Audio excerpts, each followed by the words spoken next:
इथे आहे ना, माझ्या वडिलांची शेती आहे. पूर्ण ह्यांचं हे झाडं वगैरे आहेत ना, हे भाभींचंच आहे. आमच्या वडिलांच्या शेतातच त्यांनी त्यांच्या कारखान्यापुरतं वेगळं घेतलेलं होतं त्यांनी पहिलंच. आमच्या अगोदर त्यांनी घेतलेलं होतं आणि ते एवढं छान होतं ना, त्यांचे फरशी कारखाने होते आणि भाभीन त्या अशा बाहेरूनच आलेल्या होत्या इंदोरहून.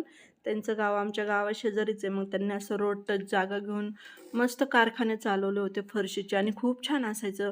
कलरच्या फरशा असायच्या. आम्ही लहान होतो तेव्हा आणि त्यांचे असे लेबर लावलेले असायचं कामाला.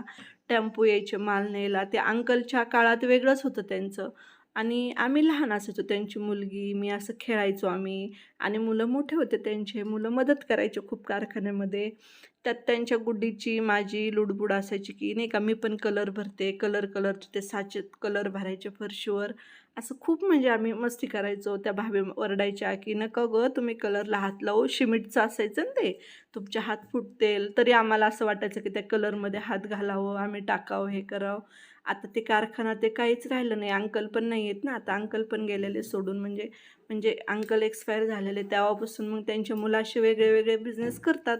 पोल्ट्री फार्म हे ते. कारखान्याचं आता कोणच करत नाही. आणि तिथं गेलं की अंकलची तर आठवण येते. पण आमचं लहानपण बी इतके म्हणजे सगळी त्यांच्या बाजूला माझ्या वडिलांची जमीन आहे. आम्ही तिथंच राहिल्यासारखं सगळं. त्यांची गुड्डी ते.